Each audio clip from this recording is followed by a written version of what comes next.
أبدأ؟ الحمد لله رب العالمين والصلاة والسلام على النبي الكريم.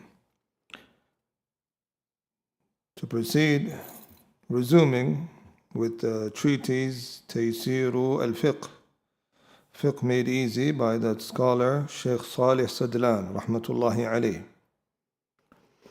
And a person may ask, why are we not implementing what has been reported and attributed to Imam Ahmed, that he would leave off teaching on the 10 days of Dhul Hijjah, and more so be in a state of seclusion, of dhikr and ibadah during these days?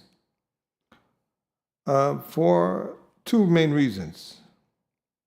The first reason, it is that lasna ka'ulaik, we're not like them in terms of they are people that excelled greatly in knowledge, whereas we are in a state of dire need of knowledge at every opportunity that arises. What is being taught here, it is matters that relate to our prayer, in particular today's topic, Salatul Eid, that is coming up, the rulings regarding it. And the second reason, it is that we are not like them from the angle that when we're in a state of seclusion, away from congregation, we find that the shaitan gets the best of us, and we get distracted more, and we become less productive. While they were people that if they were in a state of seclusion, the uzla, being away from others and isolated, it would benefit them even more. So you have to judge your scenario. For this reason, scholars, they would say, the uzla, being secluded and being at a time of away from others and these gatherings, it varies from one person to another at certain seasons, and this should all be considered, inshallah. طيب, today's topic is topic 6, the Eid prayers, Salat of Eid, the Eidain. حكمة مشروعيتها, the wisdom behind the legislation for Salatul Eid. This is very important. We need to look at this and consider this, inshallah. The brothers can tell the brother to lower the voice, inshallah. طيب, we're going to start with the hikmah. What is the wisdom? The wisdom of Salatul Eid.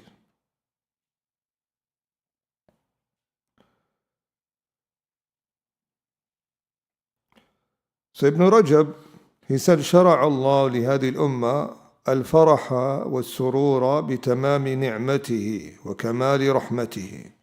Allah has legislated for this ummah to be joyful and happy for the completion of its blessing and the completion of Him perfecting His mercy upon us. فعيد الفطر يأتي بعد تمام صيامهم الذي افترضه عليهم كل عام. So Eid al-Fitr comes after us completing the fasting of the month of Ramadan. So there, when we complete it, inshallah, we hope to be freed from being amongst those who go to the hellfire. فَشُرِعَ لَهُمْ عِيدًا بَعْدَ إِكْمَالِ صِيَامٍ. So here is legislated for them to be in a state of celebration after completing the month of Ramadan. وَجَعَلُهُ يَوْمَ الْجَوَائِزِ, and to make it as a day of gifts. يَرْجِعُونَ فِيهِ مِنْ خُرُوجِهِمْ إِلَى صَلَاتِهِمْ وَصَدَقَتِهِمْ بِالْمَغْفِرَةِ وتكون صدقة الفطر وصلاة العيد شكرا لذلك. So Salat al-Eid and Zakat al-Fitr will be like showing gratitude and appreciation for such a completion. That's us as believers. The way we celebrate by increasing in obedience and displaying our gratitude. وشرع لهم عيد الأضحى عند تمام حجهم بإدراك الوقوف بعرفة وهو يوم العتق من النار. Ibn Rajab is saying this. explaining the wisdom behind Salatul Eid, that Allah has legislated Eid al-Adha for the reason that people are completing their Hajj and standing of Arafah, and also the 10 days of the Hijjah for those who are taking advantage of it. So these days, a person attains what he can from there, أكثر منه, more than perhaps others. So Allah has placed at the end of it a day of Eid. بل هو العيد الأكبر, rather it is the greatest Eid. فيكمل أهل الموسم فيه مناسكهم. Allah subhanahu wa ta'ala allows the people therein to complete the rituals on that time. So it's a time to display the symbols of Islam. At a time is legislated to display the takbir and to carry out these acts.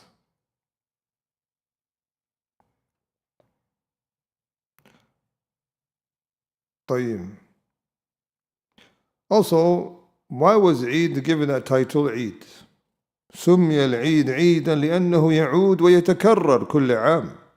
Eid was called Eid because it repeats and comes back every year. ولأنه يعود بالفرح والسرور, because it comes back with joy and happiness. ويعود الله فيه بالإحسان على عباده, and Allah returns back with goodness to His servants. على إثر أدائهم لطاعتهم بالصيام والحج. So it is Allah returning continuously back with His favors of goodness onto you during these times. Also Ibn Hajar, he says, والقصد من ذلك إظهار شعائر بالمبالغة في الاجتماع. The whole intention between coming together for Eid is to display the rituals of Islam and the symbols of Islam in an effective manner of unity. This is the beauty of it. طيب, the next part, its ruling. Salatul Eid, what is the ruling? I'm going quickly, inshallah, because of timing. Salatul Eid, he says, it's a communal obligation. It's fardu kifaya. The Hanbalis, their opinion is that Salatul Eid is fardu kifaya. It's a collective obligation that if some do it, is no longer requested from others. But initially, it's collectively required from everyone.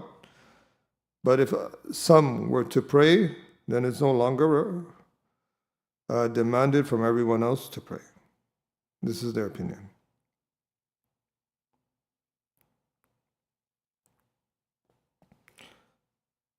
But what does the majority say, brothers? The majority, Imam Nawawi says, جماهير العلماء من السلف والخلف أن صلاة العيد سنة لا فرض كفاية. And the majmua for Imam Nawawi, he says the majority of the ulama, past and present, say Salat al-Eid is merely sunnah. It's not farad kifaya. And Ibn Rajab, he says the ulama differed regarding the ruling of Eid onto three main opinions. أحدها أنها sunnah. That is just a sunnah.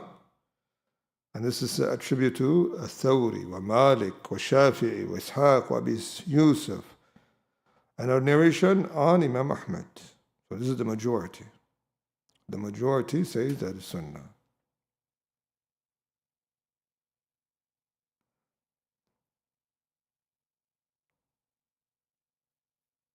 طيب, there's another opinion, the madhab al-Hanafi. What's the madhab al-Hanafi for Salatul Eid? That it's fardu ayn. Individually, it's compulsory upon every individual, mandatory to attend Eid. In fact, the Hanafis even go even further to say it's even obliged upon the woman to attend as an individual obligation. And Ibn Taymiyyah inclines to the Hanafi opinion from the angle of the men. Every man, it's obliged for him to attend.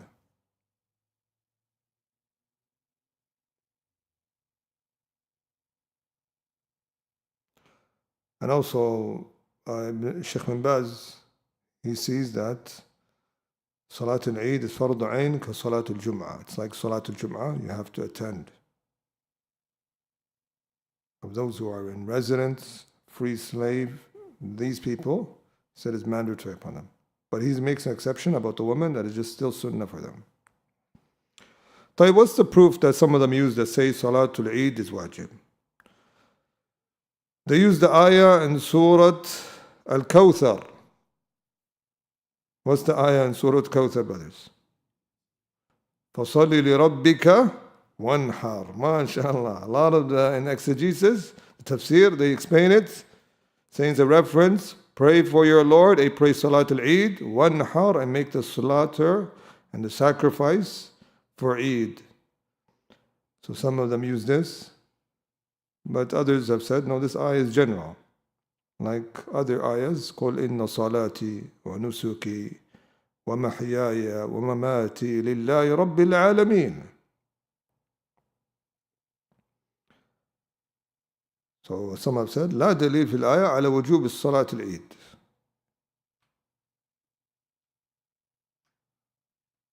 I believe Ibn Jarir, some of them said it's general. The same way this ayah say my prayer, my sacrifice, all belongs to Allah. It's not specific to the sacrifice on the day of Eid, and it's not specific to the prayer of Eid. Also what they use, the Prophet commanded the woman to come out on that day. So he said if he commanded the woman with greater preference, he is commanding and instructing the men to come out as well. This is what they use. And also, what else they use is that the Prophet ﷺ even told the women that are not in a state to pray to even come out to witness the khair of that day. Another proof that they use is the hadith where they realized as they're in the day, they thought it was still Ramadan, and they were told that the moon has been sighted. So the Prophet told them to take the next day and go out in the musalla and pray Eid. He commanded them, أَمَرَهُمْ أَنْ يَخْرُجُوا مِنَ الْغَدْ, from the following day. So this is their main proofs. This is from their main proofs.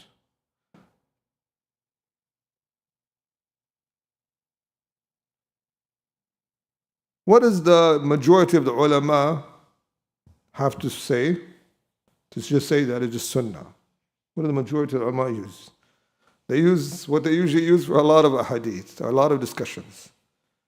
They use the hadith of, I believe, Talha and others, when the man asks, is there any prayer upon me that is obliged? The Prophet told him only 5 prayers. And he was asked, هل علي غيرها? Is there anything else? He said, إلا أن تطوع, unless you want to voluntarily do something. So they said this was not mentioned in the hadith of the obligatory prayers. So for this reason, it's sunnah. For this reason, it's sunnah. And they take it like that is in the position of Salatul Duha, because it's really like a prayer in Duha. Eid time, you're praying it as a substitute of Duha. I said from the time you have, even within the time period of from Duha time all the way close to before Dhuhr. That is the timing of Eid. And you're praying it 2 rak'ah. So they said it's like in a position of doing voluntary prayers, of showing gratitude. So it's not wajib. That is their opinion. And what else does the Hanafis they use to show that it's particularly wajib upon a woman to attend as well? They use a hadith reported by Ahmad and others that the Prophet said, وَجَبَ الْخُرُوجِ عَلَى كُلِّ امْرَأَةٍ ذَاتِ نِطَاقٍ. And some of the wording, فِي الْعِيدَيْنِ, it's wajib upon every woman capable to come out on the 2 Eids. The wording is wajib. If you can pull out that narration for us, we want the exact wording. So this is what they use. If we have this will support the argument that it's wajib upon all. And a person may say, but why is it not wajib for a woman to attend Jum'ah, but it's wajib for her to attend Eid? How do you respond to that? They say Eid, it is once, perhaps, and a long time period of within the months. But Jum'ah being it weekly, it was made a requirement for the woman to come out. So they said it's more general for everyone to come out during that time. So you cannot make a comparison to Jum'ah.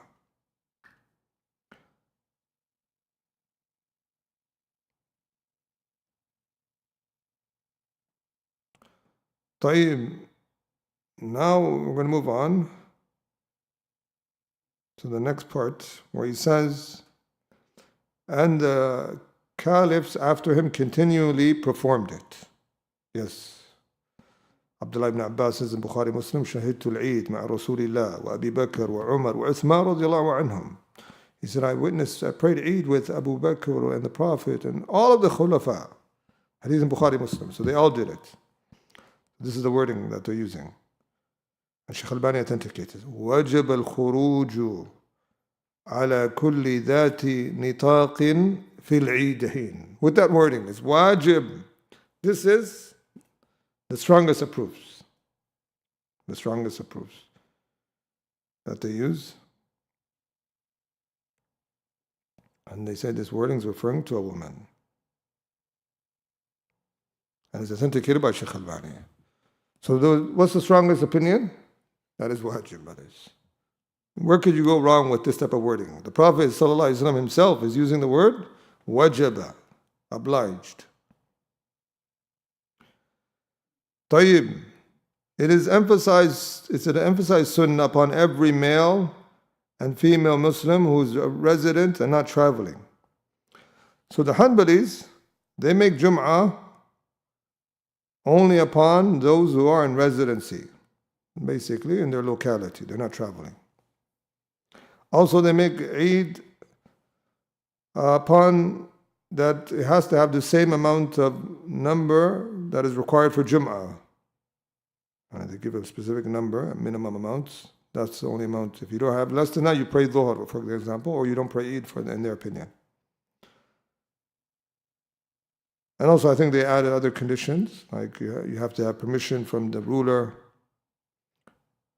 But other scholars say no, like the Hanafis, they even say no, a traveler is upon him to pray Eid to. Traveler, mashallah. And they even add a servant, a slave. And they even add a person that is alone. And they don't require a specific number. Also, a side benefit from the ulama that see it wajib upon the woman to pray Eid as well as Ibn Hazm al-Zahiri. طيب, what about the people performing Hajj? When they go for Hajj, do they pray Salat al-Eid? What's the reason why they don't pray Eid, brothers? Some said because they are travelers. So a traveler doesn't pray Eid. This is the proof that some use. Some of the Mashayikh, Shaykh Abdul-Rahman Ajlan, rahimahullah, he said, المسافر ليس عليه صلاة عيد وإن صلاها فحسن فالنبي صلى الله عليه وسلم صلى العيد في منى يوم النحر. The Prophet didn't pray Eid when he was in Mina on the day of Nahar, the day of Eid, Hajjatul Wada'. And nor did he pray in Mecca. So he says it's dropped from a traveler. And some scholars say no, if he's when he's on his journey, he doesn't pray it. But if he's in the midst of people and he hears the call, or he hears people praying Eid amongst them, and he's in Nazil, stopping over, then it's mandatory upon him. And I believe Uthman inclines to his opinion. What is safer is to say a traveler, he doesn't pray Eid. And in terms of what is wajib, if he prays it, then it's up to him. But in terms of it being obligatory, no. And also, the reason why the pilgrims, they don't pray, perform the act of Eid, because Hajj is different. Hajj is different. That's why, like, even on the day of Arafah, the pilgrims, they don't fast. The pilgrims don't fast. So a person asks you why they don't pray Eid, they say This is different. Their acts of worship are different from those who are outside of it. Some said the reason is illatu an-nusuk, being in a state of the rituals of Hajj. And some have said that they are musafir, travelers, so they don't pray. This or that, one of those reasons. طيب, moving on now. The conditions, the shurut for Eid, he says its conditions are the same as those for the Friday prayer. Except that in the case of the Eid prayer, the two speeches, the two khutbahs are simply recommended and are performed after the prayer. A lot of the fuqaha, the jurists, they like to compare Salatul Eid to Jum'ah. They do a lot of analogy and from a lot of aspects. And a lot of scholars, they disagree in terms of some of the conditions that they bring.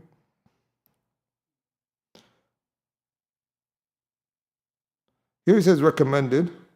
There comes a hadith in the Sunan that say whoever wants to sit to hear the khutbah, then he has a choice, and whoever wants to leave, he can leave with that option for Eid the khutbah. The stronger opinion that hadith has weakness. The hadith's weakness. But this is where they get that it's not wajib to hear the Eid khutbah. But some scholars, they have said it's fardu kifaya, that some must listen to it at least. Some have said that. And Sheikh Sa'ad al-Khatlan, the doctor, he inclines to this opinion.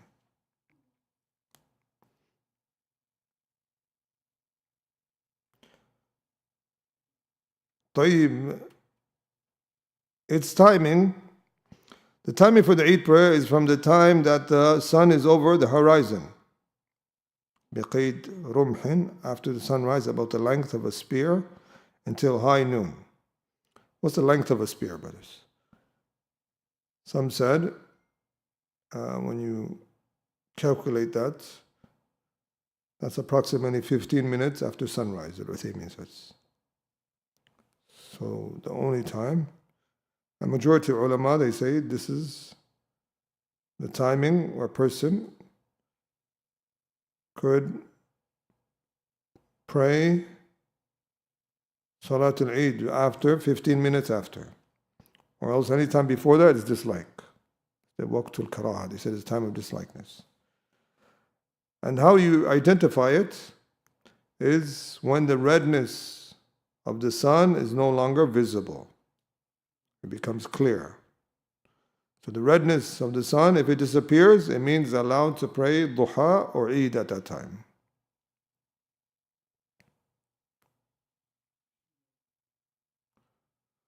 But is there a hadith that tells us that Salatul Eid, its timing is the timing of duha to prayer? Yes, there's a hadith. Hadith Abdul ibn Busr, authenticated by Shaykh Mubin in Sahih Musnad, that he says, إِنَّا كُنَّا مَعَ النَّبِيِّ صلى الله عليه وسلم قَدْ فَرَغْنَا سَاعَتَنَا هَذِي وَذَلِكَ حِينَ التَّسْبِيحِ. We made our time, our hour for this, for the prayer, the hour of Salatul Duha. So you pray Eid at what time? The time period for Salatul Duha. So that starts from after sunrise all the way till close to literally 10 minutes before Dhuhr. That's the time of Eid, the duration. This is what they use. Where do we get the proof that Eid's timing, you can no longer pray Eid when Dhuhr comes in? The proof that they use, Hadith Anas ibn Malik, and that authenticated by Shaykh Albani, they فَجَاءَ رَكْبٌ مِنْ آخِرِ النَّهَارِ. At the end of the day, and they began to realize that someone seen the moon and that today was supposed to be Eid. So the Prophet told them, فَأَمَرَهُمْ أَنْ يُفْطِرُوا, to break their fast, وَأَنْ يَخْرُجُوا إِلَى عِيدِهِمْ مِنَ الْغَدِ, and to do Eid the next day. So they took from that if it was still a time where they could pray Eid, the Prophet would have told them. Because they were after Dhuhr, they were no longer allowed to pray Eid, so they had to pray it in the next day. So if a group of people, they missed out, then they make it up on the next day. This is the proof that they use. And this is by consensus, and generally that this is the timing of Salatul Eid. حكي الإجماع على أن فعلها في هذا الوقت أفضل. And this is the better time. طيب, some have said that for Eid al-Fitr, we're supposed to delay it. We're not supposed to rush, right? When sunrise comes, we go right and pray it. We're supposed to delay. But they say Eid al-Adha, we're supposed to rush. At its earliest timing, we pray it. And they use a hadith عن عمرو بن حزم وهو بنجران that the Prophet wrote to him and said عجل الأضحى, I think الأضحى here, وأخر الفطر, pray Eid al-Adha right away and delay Eid al-Fitr, delay it. What's the wisdom behind delaying Eid al-Fitr? To give people enough time to pay Zakat al-Fitr. And wallahi, it's so true. Someone will come to you right like when there's a few minutes left before the Salat and say, I still didn't pay my Zakat al-Fitr. To give people some time.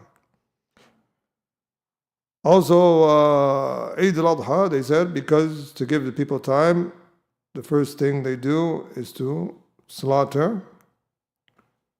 That is the first thing that they're rushing to do that. Because once they can do that, they're free from other acts. They can trim their nails, cut their hair, so on and so forth. So some have said this, but this hadith is disconnected in its transmission. It's mursal.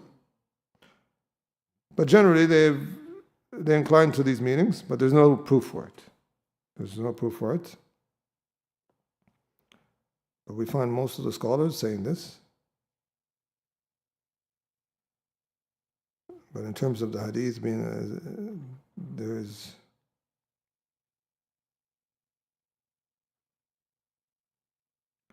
and some have said that there is some sort of consensus because there's no scholar who disagrees. This is what they can probably use.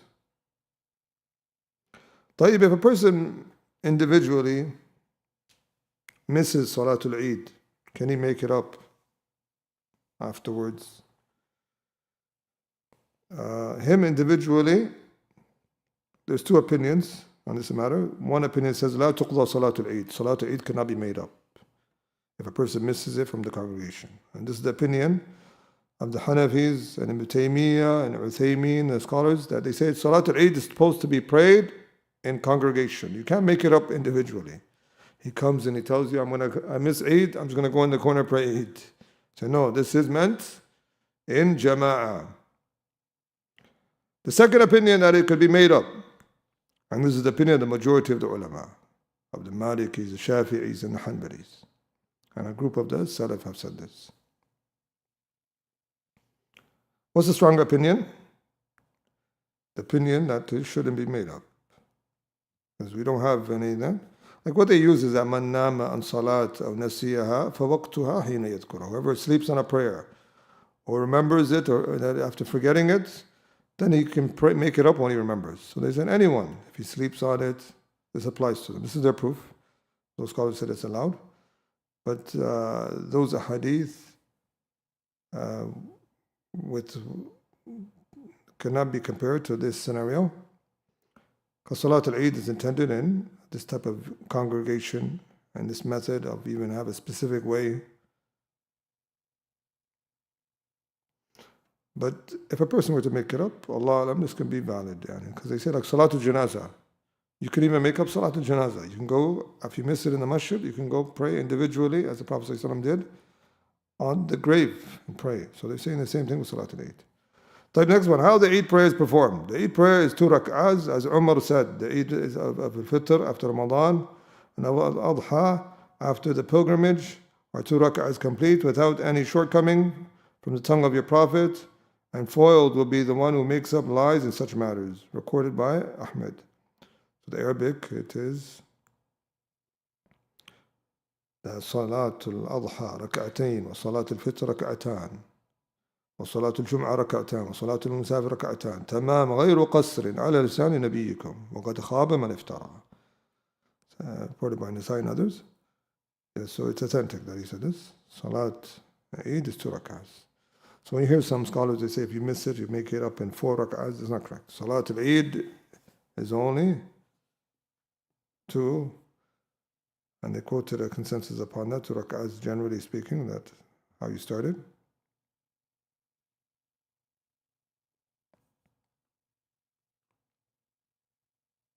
They used the hadith عن ابن عباس البخاري مسلم خرج يوم الفطر فصلى ركعتين.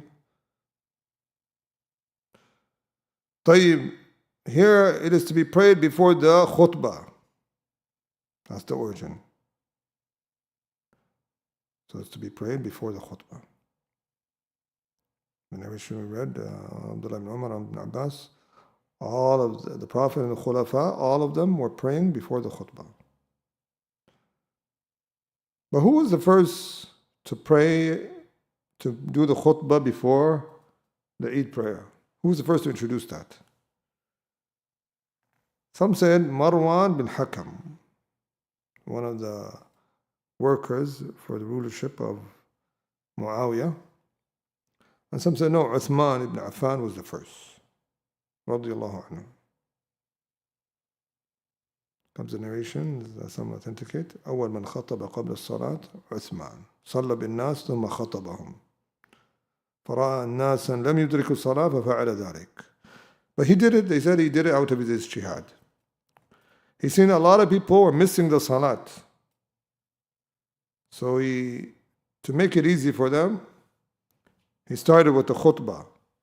So by the time he's finished the khutbah, those who come in late, they could still catch the salat. He did it for that reason. That's when Marwan bin Hakam, he wanted to force the people to listen to his khutbah, because the people didn't want it. He was insulting the family of the Prophet, and some of them were saying this. And Abu Sa'id al-Khudri critiqued him. So some said this.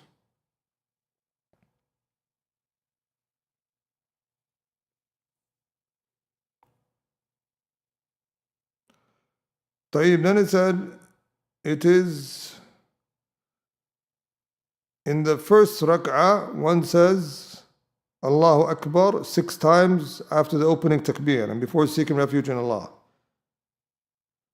In the second rak'ah, before reciting, one says takbir 5 times.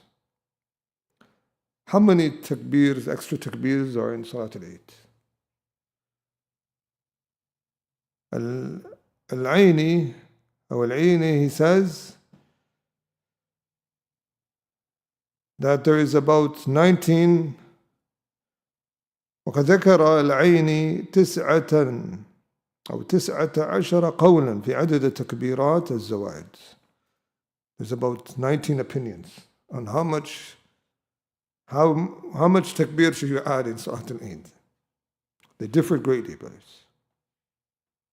There is so much opinions amongst the scholars. Like, for example, one opinion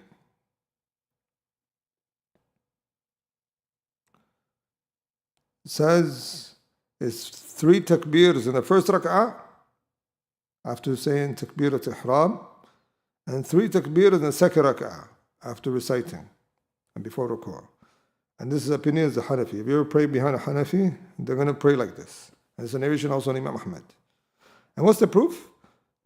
They use a narration of Ibn Mas'ud. He did 4 takbir in the first rak'ah and 4 takbir in the second. Adding with the takbir ihram and also the takbir intiqal. So 4 and 4. Supported Musannaf in Abdul Razak and his Musannaf. Also used it on Ibn Abbas, comes on and similar.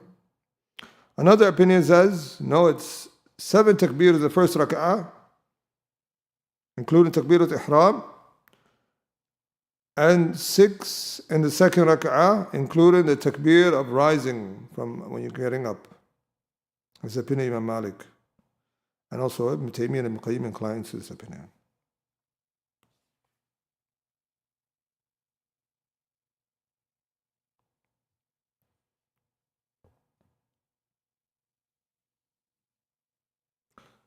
And they use certain wordings like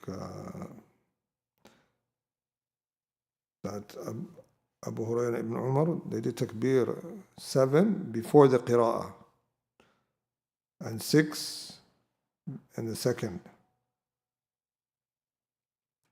Another opinion says, no, it's 7 without the takbirat al-ihram in the first rak'ah. 5, I hope I'm not confusing anyone, mashallah. There's a lot of opinions, brothers. If you see some people when they're doing this is based upon all these different opinions. But we're going to conclude that all opinions are acceptable.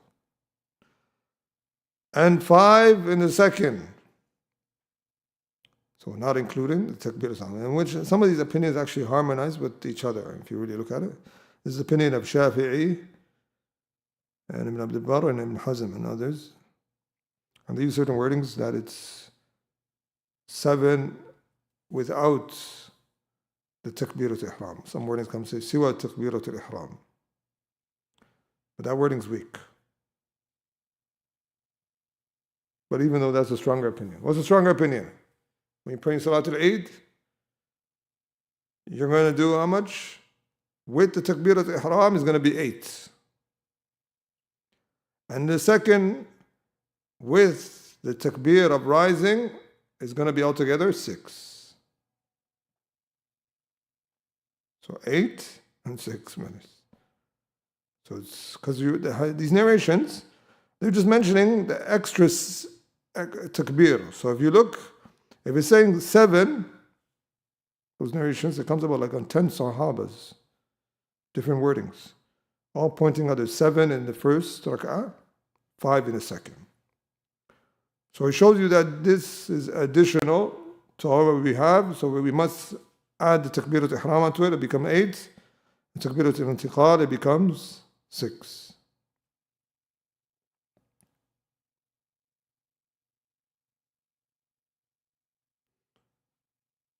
And Imam Ahmad, he says, كلها جائزة والكل جائز.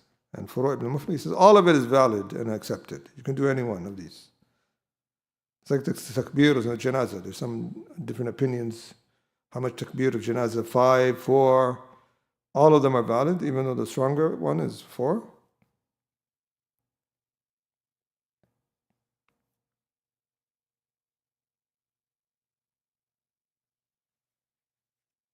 طيب, do you raise your hand in Salat al-Eid? We know in Salat al-Janazah, the stronger opinion is that you raise your hand. Because they use a narration authentically reported on Ibn Umar. He used to raise his hand in Salat al-Janazah for every takbir. And also comes in a narration of Ibn Abbas and others, Zayd bin Thabit, to raise your hands for Salat al-Janazah. Stronger opinion is to raise your hand for Salat al-Janazah. Why do we say stronger opinion? Because it comes on more than one Sahabi and more than one of the Salaf. And there's nothing to oppose it. There's nothing to oppose it. And also, one of the narrations, there's even a difference of opinion. Is it marfu' or mawquf? One time there was a debate with some of the mashayikh. Some of them were saying, we're taking the opinion of Daraqutni, that was an action of Ibn Umar. And some said, no, some said Daraqutni was wrong. It's actually the Prophet used to raise his hand. So with all of this, it shows you, brothers, raise your hand in Salat al-Janazah for the takbir.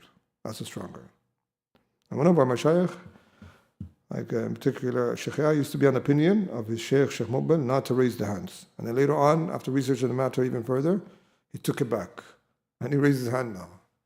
He raises his hand for takbirat al-janazah. But what about Eid? Eid is different. Eid, there's no narration on the Sahabas authentically. It only comes on Umar al-Khattab and it's not authentic. But he used to raise his hand for the Eid prayer. It only comes certain actions of the Salaf, like Ata, Ibn Jurayj, Al-Awza'i, authentically to them, that they used to raise their hands and they would tell the people to raise their hands.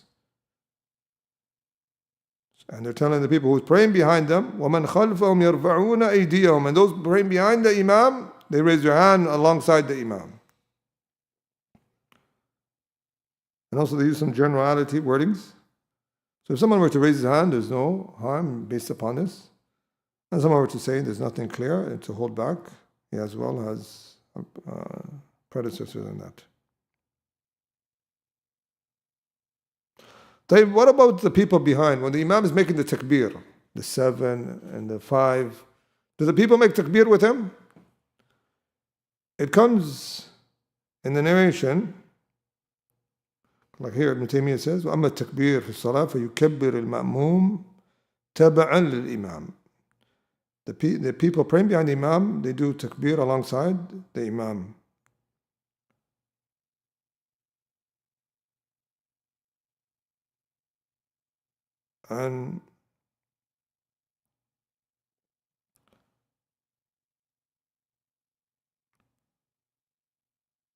But you won't raise your voice. The people behind the Imam won't raise their voice. If you notice, when you're praying Salat al-Eid, everybody raising their voice. Allahu Akbar.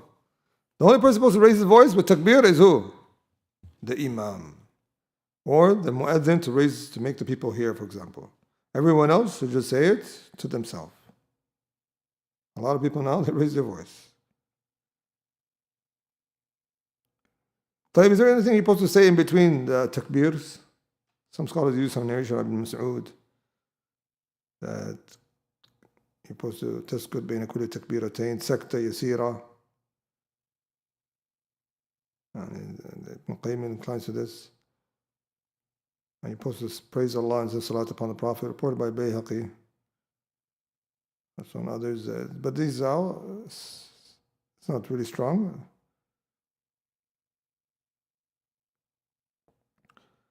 طيب, is there any adhan or iqama? There's no adhan or iqama. Comes on Jabir Muslim, صليت مع النبي صلى الله عليه وسلم العيد غير مرة ولا مرتين فبدأ بالصلاة قبل الخطبة بغير أذان ولا إقامة. There's no adhan and no iqama.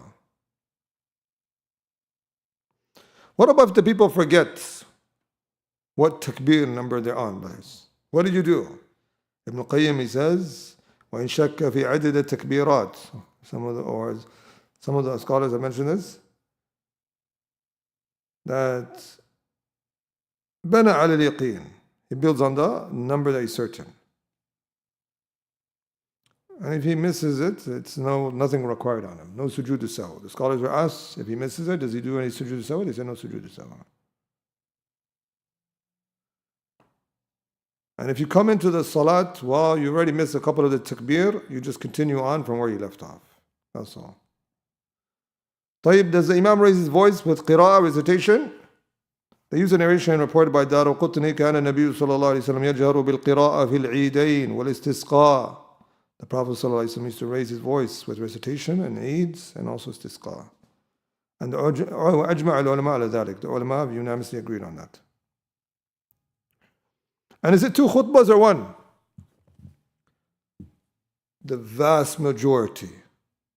Some even said there's a consensus of all of the ulama that say it's 2 khutbahs. And the person is supposed to sit like how he sits for Jum'ah. And they use the narrations that come of that meaning. السنة أن يخطب الإمام في العيدين خطبتين يفصل بينهما بجلوس.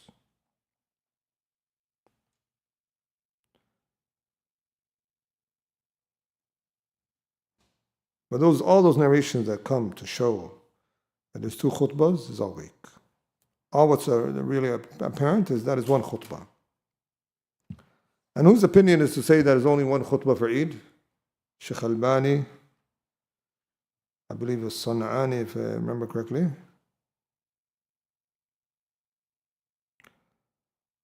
Sheikh Mubil, they say it.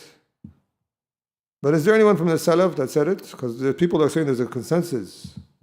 Like some of the Saudi scholars, they were very stern upon people that don't pray to khutbah. They said, who from the Salaf you have? The scholars have quoted the consensus too.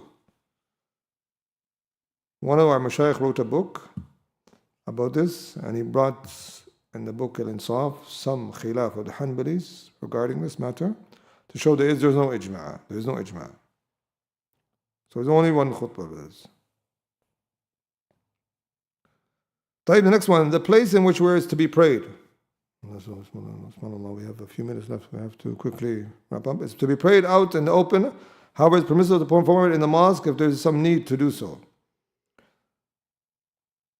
So it comes that hadith Abi Sa'id al-Khudri, Bukhari Muslim, the Prophet ﷺ كان يخرج يوم الفطر والأضحى إلى المصلى. He would go to the musalla. Where was the musalla? The musalla, they said, it was in the Bab in Medina. When you're entering the entry point of the city of Medina, it was beside Al-Baqi' cemetery, and it was about 8 minutes away from the Prophet's masjid. About 8 minutes away from the Prophet's masjid. And they said the reason why they would do that is because it's awqa' lil-hayba al-muslimin, and it's more apparent for the sha'ira. And so there was no difficulty. And it's sunnah, brothers.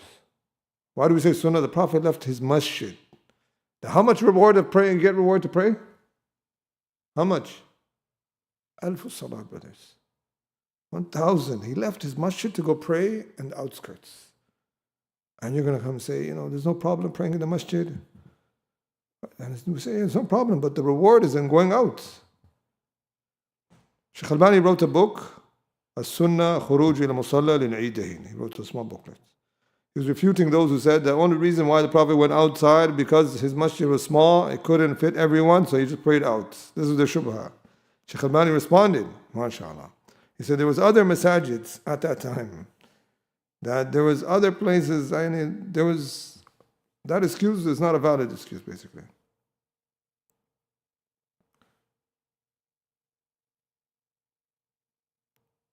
Moving on to the last part now, brothers. It says here now,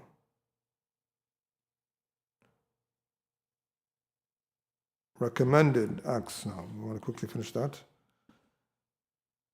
Recommended acts related to the Eid prayers. It's recommended to extol Allah's greatness, to make takbir, and make remembrance of Allah at all times. So during Eid, sayamu, days of dhikr, ayam al-ma'dudat, you remember Allah. This is a type of dhikr or remembrance of Allah that is different from that which is specific said after the prayers. So there's a takbir al-mutlaq and takbir al-muqayyad. There's a general takbir that starts from the beginning of the 10 days of the Hijjah. You say it at all times, wherever you are. That's how the Ibn Umar Abu Hurairah, comes narration, authenticated by Shaykh Albani. When the Ashr al-Hijjah will come in, they'll just make takbir wherever they are. So loud the people can notice. And the people make takbir with them. And them doing it shows you this is a consensus. No one differed with them of others who lived at their time. But the takbir al-muqayyad starts from the day of Arafah. Fajr for those who are not pilgrims. And after Dhuhr for those who are pilgrims. After every salat, takbir. And those are the salat one. And is it done in unison, in congregation? A majority of the ulama said it's not allowed to do it in congregation, together. And a lot of them even say it's bid'ah. Sheikh Hamoud al-Tuwaiji wrote a book critiquing someone saying takbir and the people following with him, or saying with someone. They say that's a bid'ah, but everyone individually makes takbir, and if they happen to coincide, there's no harm. Is there any difference? It appears there's certain difference in the matter. Imam al-Shafi'i rahimahullah says, يكبر الناس في الفطر حين تغيب الشمس ليلة الفطر فرادى وجماعة في كل حال حتى يخرج الإمام لصلاة العيد ثم يقطعون التكبير. He says individually and also in congregation. And also he has other wordings. He says أحببت أن يكبر الناس جماعة وفرادى في المسجد والأسواق والطرق والمنازل. So people make takbir. And somewhat the people who use to support this, they say that the masjid would have like an echo, or it would vibrate from the takbir of the people. And Ibn Hajar, he says تضطرب وتتحرك وهي مبالغة في اجتماع رفع الأصوات. And the raising of the voices. And some say that this usually happens when the voices are in unison or together. Shaykh Abdul Karim al-Khudair says no, it could be with everyone having Like when you enter the masjid, you can hear sometimes all sorts of people reading the Quran, that effect of it, even though they're not reading it together. That's what his response. And also, some use certain narrations that show that you can make takbir with the people. Like it comes that Ibn Umar, you come to the Musalla, ثم يكبر حتى يأتي الإمام, or the Abu Hurairah and Umar, and they'll say the people كانوا يكبرون مع تكبيرهم. They used to do takbir alongside their takbir. Another narration is a female companion. She's describing the woman when they're doing takbir. They said, فَيُكُنَّ خَلْفَ النَّاسِ فَيُكَبِّرْنَا بِتَكْبِيرِهِمْ. They would do takbir with the takbir of the people. And some of the wordings, يُكَبِّرُونَ or يُكَبِّرْنَا بِتَكْبِيرِ النَّاسِ, or مَعَ النَّاسِ, with the people. The wording says مَعَ النَّاسِ, with the people. And there's other wordings, in general, showing that a person make a takbir with alongside the people. Sheikh Muqbil says, I would advise not to do it in unison, but if a person were to do it, we can't say it's a bid'ah. I think that's a stronger opinion. Because of these texts, a person can understand from that. So if you find people doing takbir in unison or together, do not critique them. There's other follow-ups. I don't know if we have time. Should we quickly take it or pause here? How much time we have left to Maghrib so we can take the next book? 10 minutes? Okay, we're going to have to take from the next book, brothers. MashaAllah. طيب. If Jum'ah and Eid come together, brothers, if Jum'ah and Eid come together, does Eid drop the Jum'ah? There come certain narrations on the Salaf with that. Certain different opinion. Ibn Hazm, he says no, it doesn't. Because he says it can, those narrations, it's not clear or it's not supportive to do that. There's a lot of opinions. And there's a lot of opinions in this matter. It's not clear. Some use different. And also, if Jum'ah is dropped, is Dhuhr dropped as well? Shawkani says Dhuhr is dropped as well. If Jum'ah is dropped, he says Dhuhr is dropped as well. And Shaykh Albani, I believe, inclines to his opinion. But some of the Saudi scholars are really against that opinion. Shaykh Muhammad Ibrahim, Ali Shaykh, Shaykh Ibn Baz, they said, no, you actually pray Dhuhr. Because some of the wordings show that they prayed. When the Imam didn't come up for Jum'ah, they prayed alone in some of the wordings. So it shows you they pray a Dhuhr, but they can pray individually. Because some of the wording says wahdana, they prayed alone.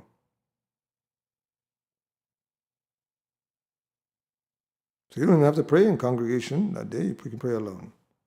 Dhuhr. Also from the etiquettes, it is sunnah to wear best of clothing. Comes the narration of Jabir, كان للنبي حلة يلبسها في العيدين ويوم الجمعة, but that has some weakness.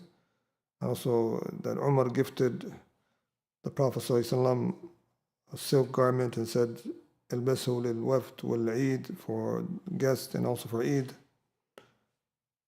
And also Ibn Umar كان يلبس العيدين أحسن ثيابه, رواه البيهقي, he used to wear the best of his clothing. And also, as they say, it's sunnah to take a shower, because Ibn Umar كان يغتسل يوم الفطر قبل أن يغدو إلى المصلى. It's authentic to him. So Ibn Qayyim says, ثبت عن ابن عمر مع شدة اتباعه للسنة أنه كان يغتسل يوم العيد قبل خروجه. And he found authentic in Ibn Umar while he was being known to follow the Prophet ﷺ in every little thing. So some of them say it from this angle. And also they use the generality of being a state of congregation, like the same way we take a bath on Jum'ah. This is what they mention. That is recommended. Also, there is no sunnah before or after. As for the hadith that says that you pray it in Sunan Majah and others, 2 rak'ahs when going home after Eid, Shaykh Albani authenticated, but some other mashayikh like Shaykh Muqbil declared to be weak because of an narrator there.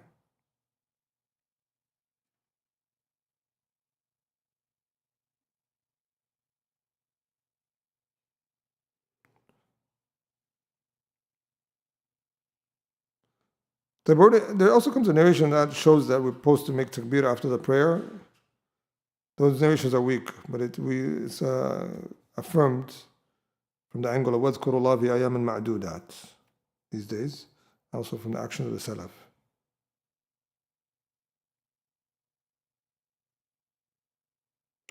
Imam Malik used to see that praying Eid in the masjid is a bid'ah. He said, except if it's a darura. That's his opinion. There comes, like Ibn Qayyim said, it was not authentic. The Prophet prayed Eid ever in the masjid except one time, he said, and it was due to rain.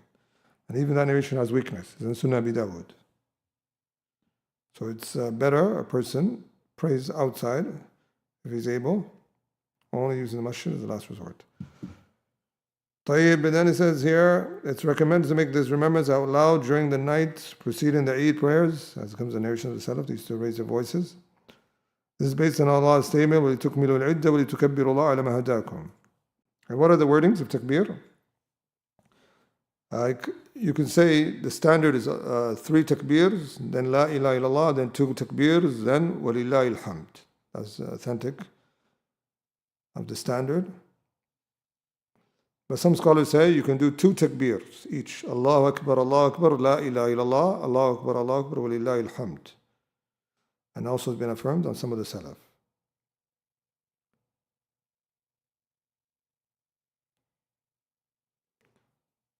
And there's different wordings.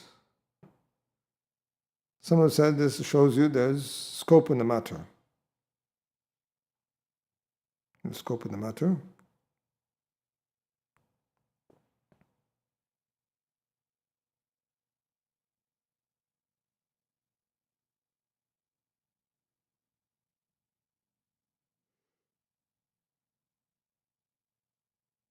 I'll read here some of the different wordings of takbir quickly that a person can do. You can say Allahu Akbar ala ma hadana, from what's based upon the Quran. وَلِتُكْمِلُوا الْعِدَّةَ وَلِتُكَبِّرُوا اللَّهَ عَلَى مَا هَدَاكُمْ. Allahu Akbar ala ma hadana. You can say that. And you can say Allahu Akbar kabira, as it comes on some of the Salaf, like Salman.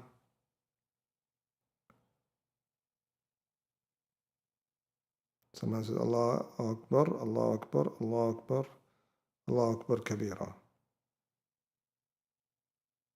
And it comes on some of the Salaf, they will say La ilaha illallah wahdahu la sharika la, with the word Allahu Akbar, La ilaha illallah. So you can do it 2 takbir, as it comes on Umar, on Ibn Mas'ud, and you can do 3. It's also authentic on some of the Salaf. So this or that, but the standard is 3. And the first, then 2 in the second.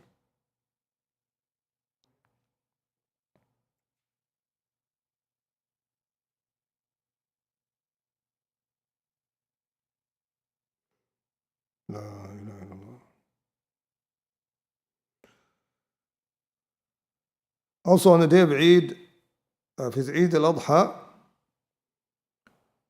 you would not eat until you eat from your slaughter, if you're from those who are slaughtering. وَلَا يَطْعَمْ يَوْمَ النَّحْرِ حَتَّى يُصَلِّي. And some said even everyone else, even if they don't have a slaughter, until he prays. As for the one who's Eid al-Fitr, he has dates, the narration of Muslim Ahmad, and he takes odd number of dates.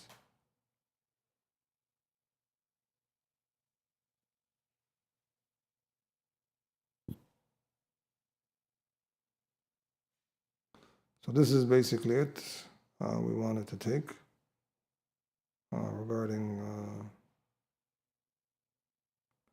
the topic of the different wordings. What about saying نصر عبدا وهزم الأحزاب وحده? Imam Shafi'i and suggests that.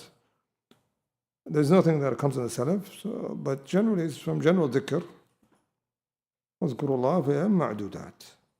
If a person were to say this, there's no harm, but safer to use the takbir. This is what we end with, inshallah. We'll move on to our next book, inshallah.